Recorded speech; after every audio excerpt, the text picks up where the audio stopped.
Will democracy survive in the next couple of years? And essentially, we are the same.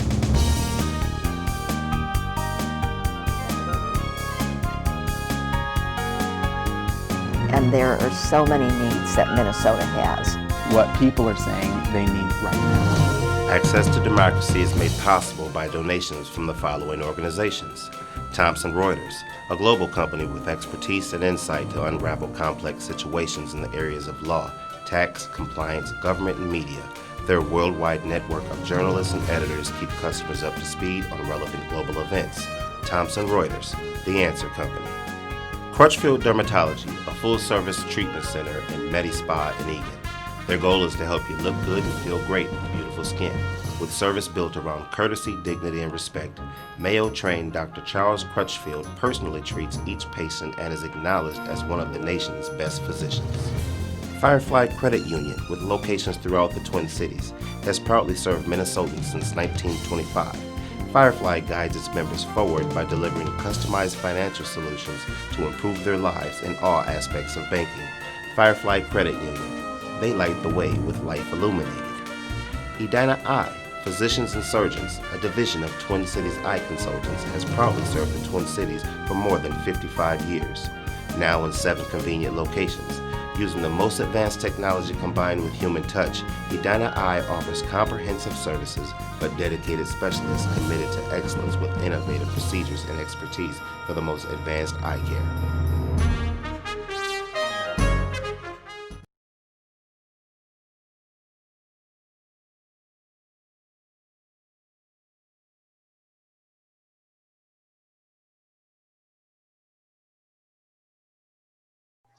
Welcome again to Access to Democracy. We have some return guests with us. And the last time I saw Chaunda Scott and Anthony Scott was in 2017. They were working on a very, very really impressive project called Minnesota's Black History Project. I have a community. I have the book here. And we're going to cut in and put some shots of it up later through Avi, through our master in the control room, so to speak.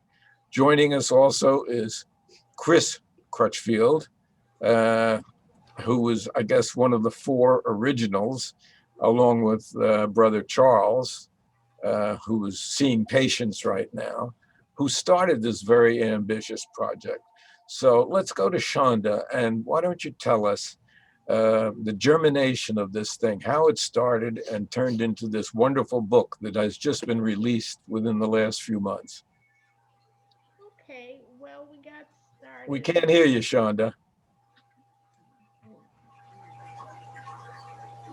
We can't hear you. Can you hear me now? Barely. What about me? Can you hear me? Can hear you fine. Okay. Can you hear me now? You're very, very faint, very weak. Anthony, why don't you pick it up and tell us how it started while we try to work on that with Chaunda. Yeah, well, our new book, Minnesota's Black Community in the 21st Century, is really a culmination of the work that really started after I retired from working at Hennepin County as a child protection supervisor. I wanted to really work on my dad's books. Walter Scott had started 3 books in the 50s, 60s, and 70s. And right around that time, we got an inquiry from Dr. Charles Crutchfield. And I see these books, and he was so excited, and he was so, is there any way that we can make these books happen again?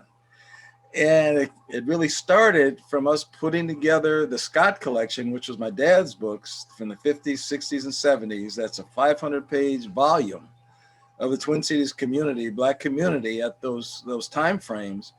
But then with the Crutchfield family, with Chris, with his dad, with his brother, with the family, we were able to put together a nonprofit that culminated in the new book, Minnesota's Black Community, the 21st Century. And this has been a journey that when I look at the library, who's helped us, Ted Hathaway at the Special Collections, Josh Leventhal.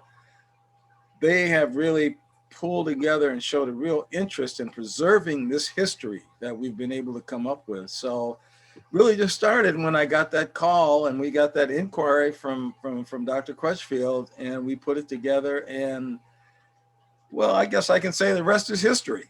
Now, the Scotts are educators, and Chaunda teaches, I believe she's still in Michigan teaching, although she's in Minneapolis at the moment. And you are here in the Twin Cities. Chris is an educator, among other things. Chris wears many hats, although at the moment he only wears earphones, but he wears many hats, and education is one of them. And really welcome, Chris. Why don't you pick up where you and Charles came in? Sure. And I think that this project really stands on the shoulders of Anthony Scott Sr. and all of the tremendous, tremendous work he did in this area.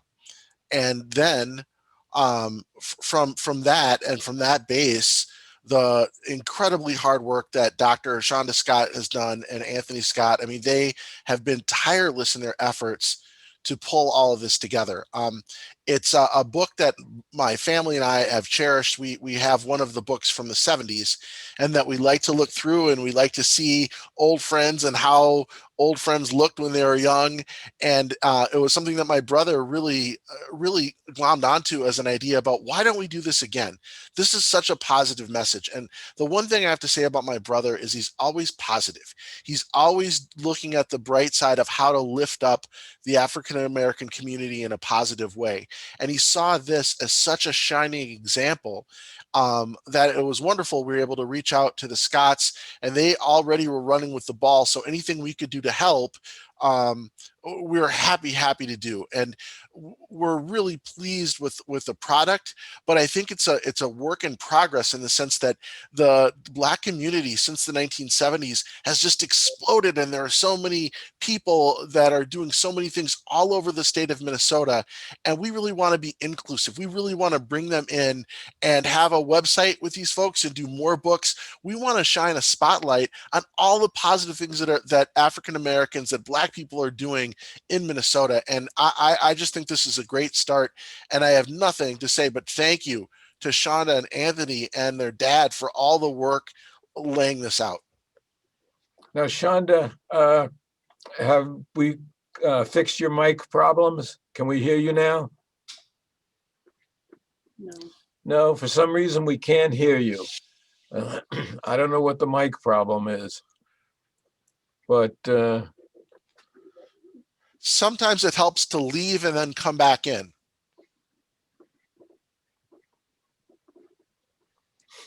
well, we'll continue, and we hope that Chaunda can join us. Your mic is muted. Now it's unmuted, but we still can't hear you. So I guess it's a connection problem, and that's really unfortunate. But we shall proceed. We do have a cover of the book, and we're going to give Avi some time to put that cover up on screen. We won't see it during the show here, but it'll be part of the performance. So Avi, why don't you go ahead and put up that cover? I can actually hold up a copy here, and we can continue talking about it. Anthony, how did you arrive at the 10 different categories in the book? Well, the categories, we really used my dad's work as a type of a template. And so when we go through the template, you look at how he has all the different professions, all the different, medical, legal, law, social services. We really tried to art, music. I mean, we really tried to go a cross section of and following the work that Dad did. And as Chris was saying, him and Charles, and looking at the books and going back through them, there's so many of the people that I knew growing up. I knew the fathers, I knew the families, I knew that's how the community was then. And we realize that things change now, but we think that what we're doing, the books and the spotlighting that we're putting on people can really continue to keep us together. As the city expands, our growth expands, and we're hoping that our books in the 21st century is going to be a start as we continue to move in the 21st century with new ideas. Now, one of the things I want to mention while I'm thinking of it is, where can people get a copy of the book? The books are available at many of the local bookstores.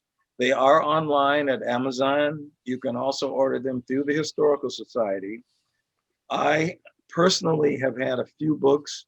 I'm getting another order in because they actually have been doing quite well. There's been a lot of interest, and I've actually gotten interest from people around the country. Dr. Ellis's son in Pittsburgh contacts me, wants a book. Dr. Henry Johnson, the son of Dr. Thomas Johnson in Minneapolis, he called me and he wanted 3 books out in Los Angeles, California, where he's practicing medicine now. So we think these books have a real good feel for our community, and to let people know where we've been, where we're going, and where we still have to go to make our area and our city better. And one thing I wanted to say, Alan, is in the books and with the work my dad did, it seems almost somewhat cyclical. If you go back to 50s, 60s, and 70s, and today's unrest, I'll just say it like it is, in our country right now. It's one of the things I wanted to get to, as a matter of fact, Yeah. to do this thing cyclical. And I think it's a really, you look at the 50s, you can't vote, voting rights. You look at the 60s, late 70s, and the unrest there. You looked at I never forget talking to my grandmother, and we were watching the Alabama riots when I was a kid. She's from Talladega and Birmingham. And they were looking at Bull Connor and the dogs. And she said, I hope you never have to see this with your kids. Sit up and look at it. Well, 20 years later, I sit up and look at the Rodney King thing with my boys. And now I sit and look at the George Floyd situation with my grandkids. So I think we still have work to do. And I think what we're doing is we're trying to put a buffer on this thing as best we can. Well, it's clear that we have a lot of work left to do. And Chaunda, I see you back. Is your mic working now? No, your microphone is not working for some reason, unfortunately. So we'll go with what we've got. It's really interesting because, going back to 1961, when the twins moved to Minneapolis, one of the reasons Cal Griffith, I believe it was Griffith, said that he was moving to Minneapolis is because it had a small minority population. The fact of the matter is, the minority population has been here and has been very involved in the community. And it's pretty much been an unknown fact. This book goes such a long way toward undoing that myth. And, when you look back at the Crutchfield family and Dr. Crutchfield and his wife, both doctors, and certainly well known in the community. Chris, how many children have been delivered by your dad now, who's still out there? I think over 10,000. And I want to say that I misspoke about something. It's really important that the man who created this book was Walter Scott, not Anthony Scott. Anthony, you were part of it as a young man, but your dad was Walter. And I said, Anthony Sr., I apologize. Happens all the time. And Alan, I think that African Americans have not had, we've had quality and not quantity.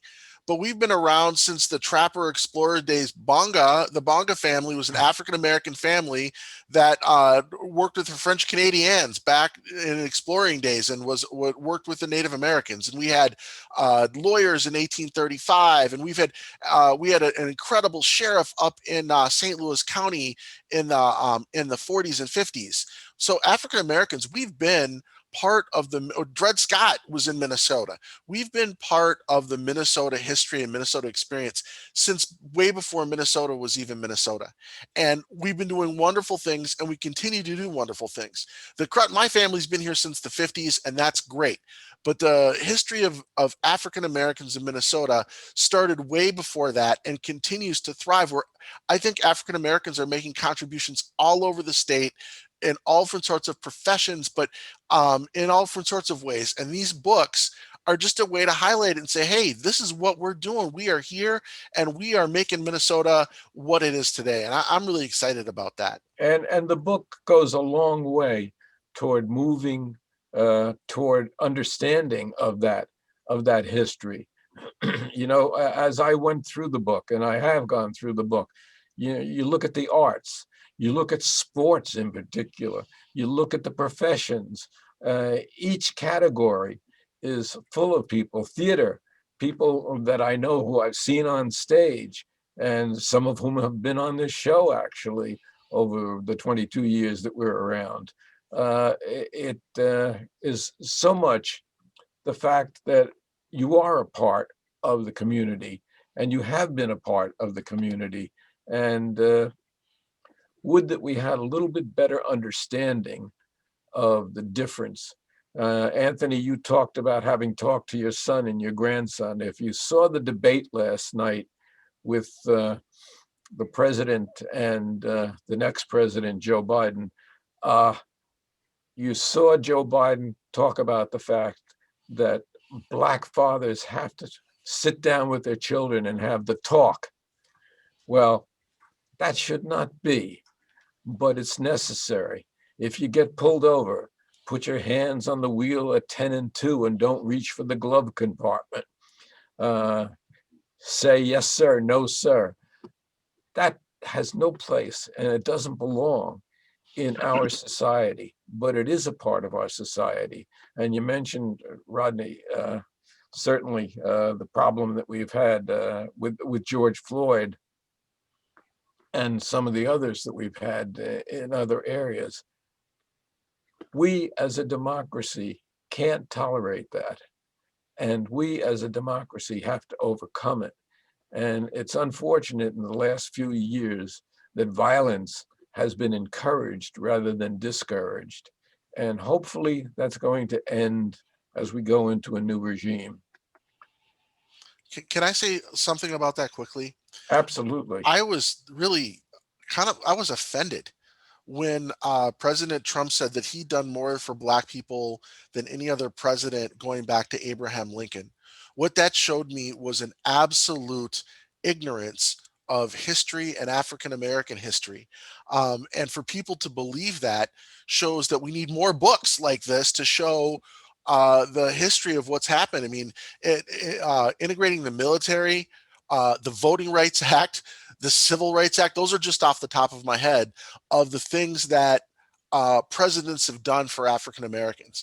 And so for President Trump to say that he gave some money to HBCUs and he did some criminal justice reform, I'm for both of those. I went to an HBCU, I work in corrections, I'm for justice reform, but that doesn't come close to the deep actions by presidents going way back. And so that showed me that President Trump needs a history lesson, and the people who would believe that need a history lesson as well. Well, there's two interesting things. Number one, the Washington Post came out with an article today that said it's now 22,000 lies that Trump has told during his presidency. But Senator Cory Booker was on one of the programs earlier today, and he said the things that Trump was boasting of doing were things that were started by him in the Obama administration, along with Senator Scott and some others. And it was just a culmination that came to pass. I understand that there was smoke coming out of Abraham Lincoln's gravesite because he was spinning so rapidly when he heard this last night that actually they were afraid it was going to burst into flame. Anthony, tell us a little bit more about your father and how he got into this. Well, as I've said many times, Dad, he grew up in Chicago on the South Side. And I think that area that he grew up in was just such a vibrant African-American community with people that were doing all the things that you really see in his books and participating in life in the South Side of Chicago in any way you could think of. And he was always a proud graduate of DuSable High School in Chicago, where he was the homecoming king. And he also had a really good friend who was a tailor named Scotty Piper. Now, Mr. Piper was his lifelong friend, and Mr. Piper, as a tailor, he would make clothes for all of the elite people that would come through Chicago on the South Side, because the Regal Theater, which was a really great venue for music, entertainment, worldwide, everybody came to the Regal. But they always stopped at Scotty Piper's to have a suit made or a shirt made. And Mr. Piper would take pictures of all of these people, which actually now is a book. You can find the Scotty Piper photo book. But my dad actually modeled for Mr. Piper as a 10-year-old. And I have pictures of my dad 10 years old. And my dad would say, I was the sharpest kid in Chicago. And I have him with a hat, suit. And so I had the opportunity to actually meet Mr. Piper and to walk those streets of 42nd Street before I was there recently, and it's nothing like that now. But I had a chance to walk there when in my 20s, and Mr. Piper actually made a suit coat for me right on the spot. He measured me, he cut it, he did it, and he made a suit with the belt in the back. It was a real fancy little suit. But Dad grew up in an environment where, his best friends were his lifelong friends, Eddie Harris, Johnny Griffin, the great sax player. They all graduated from school together, lived in the same neighborhood. And he just felt a vibrancy about our community. And I think he lived that, and he wanted to continue to spread it through the books. We as kids, that's what we saw Dad do all the time. And was that in Chicago, or was that moving to Minneapolis? Well, he came to Minneapolis in 1949 or 50 with his uncle, who was the Reverend William Grossley, who was assigned to preach at St. James AME Church on Snelling Avenue in South Minneapolis. So he came up here, met my mom at that church, and in the 50s, well, I was about 5 years old, he's 55, 56. I remember Dad going back and forth to Chicago working on a book. And that was his very first book, called The Chicago Beacon, which is a book that I'm really working on to try to get that reissued. And at that same time, he did the 1956 book, Minneapolis, the centennial edition of the Minneapolis Beacon, which I never knew why it was centennial. But in those books, as some of the points that Chris mentioned, you'll see that Dad talks about Mr. Bonga. He talks about Dred Scott. He talks about Reverend Hickman, who started the Pilgrim Baptist Church in St. Paul. He was giving you not only the now, but he brought it up to now. And so I think that then he did the 3 books, 60s and 70s, and how I actually had a meeting with the Historical Society when I was trying to find the very first book after I had retired from Hennepin County as a supervisor of child protection. Well, there was a tremendous amount of research that went into this book. There's no question about it. Just the bibliography in the back of the book is indicative of that, as well as the source material. And you speak of being here in the 50s. There's a big section on places of worship in the book. And it's stunning about how many African-American churches there are. It blew me away. I certainly had no idea it was that extensive. And Chaunda, let's try once more to see if we can get you on and we can hear you.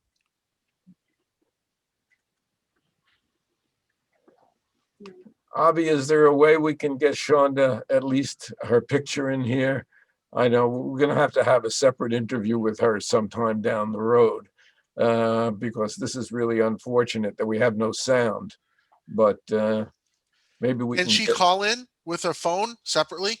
she could call in with her phone if she certainly wants to. And then we could see her face, and then she could talk on the line. Fine. We only have 5 minutes to go, so we Oh. might not be able to do it now. But if not, we will have her back again.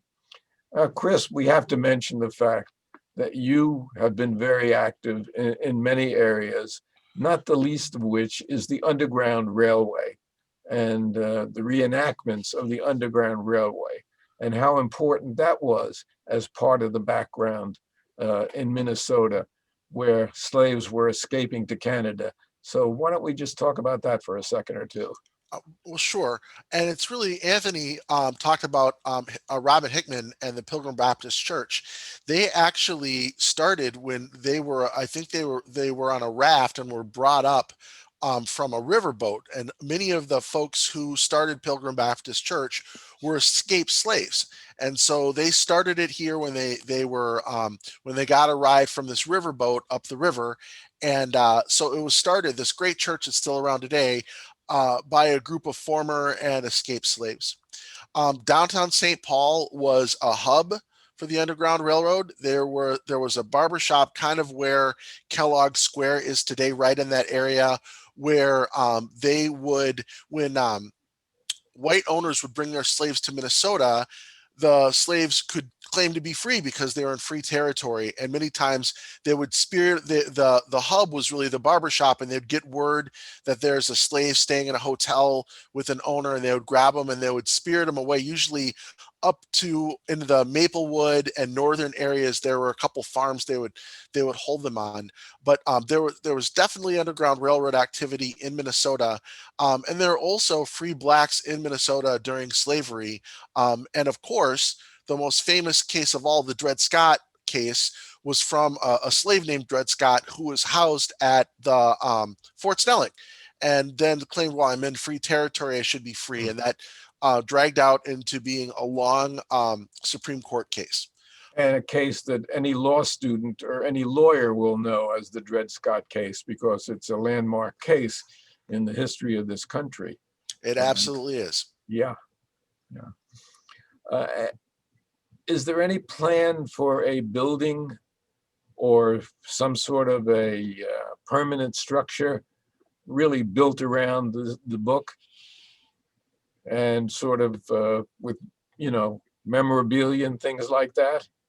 We really would hope so. I think that we really need a repository for the book to where we could put together the past things that Dad has done, the new things that are coming, and keep the inspiration going. And also, I think it would be a great thing to have it so it would be some type of a social venue so that people could come to a venue that's, for weddings or birthdays, and at the same time kind of immerse themselves in their own culture. And I think it's sorely missing, because in growing up here in the Twin Cities, there was a number of institutions where people could have gathering places. And Alan, when you talk about the churches, I grew up at a church called Bethesda Baptist Church where my mom played the piano and sang in the choir. And one Sunday, I was maybe 8, 9 years old, we got a call the church had burned down. Now, right around the corner from Bethesda was the original Sabbathany Baptist Church. Right around the corner. This is downtown 11th and 8th Street around Elliott Park. As I think about these things now, these churches burning down, I almost think maybe these weren't accidents. When I think about that time in the 50s and the early 60s, why are these churches burning down like this? And I didn't think of it at the time as a kid, but it just continues to point out the things that we have to do as human beings to make our area livable for all of us. And we still have that problem in the 21st century. Yeah. So that, we have a long way to go as a society, and there's no question about it. But some place to gather and a permanent building would be something. We got to get Charles to work on that, because Charles is the guy who can get things going. And he's done incredible things also with the Crutchfield Foundation. And certainly really spreads himself all over. He's working on the Twins right now to change their logo because the Twins logo shows 2 white ball players, and he wants the logo to implement at least 1 black ball player representing really more than half of the team. And I know that that's under consideration by the Twins now. But I mean, it's just one of the many things that Charles is really involved in. And Alan, can I say something really fast? And that is Sure. that we have a great partner in the Minnesota Historical Society, and we have a very strong historical society in Minnesota that we should all be very proud of, and that it's through their partnership that's also made this possible. So I want to say thank you to them for being a strong partner, for helping us with this. by all means, and thank you all for being here. And I really regret the fact that we didn't have sound for Chaunda Scott, but what we're going to do is we're going to reschedule another interview with her, probably toward the end of the year, or maybe even the beginning of the new year, because she has so much to contribute also. Not that you both didn't step in and really carry the ball, but and I really appreciate it. But perhaps we'll be in a non-Zoom situation then. I think Zoom is going to be part of our broadcasting in the future, because our next interview this afternoon is with a writer from Maine, a former congressman. So I think that Zoom, if Sean is back in Michigan, we can still Zoom some of our interviews, and maybe someday, though, we'll all be able to break bread and be back in the studio. I look forward to that. And I really want to thank you all. Again, the book is Minnesota's Black Community in the 21st Century. It's a wonderful book. It's an informative book, and certainly appreciate the fact that you took the time to be with us today, and we'll do this again. Thank you. Thank you. All right.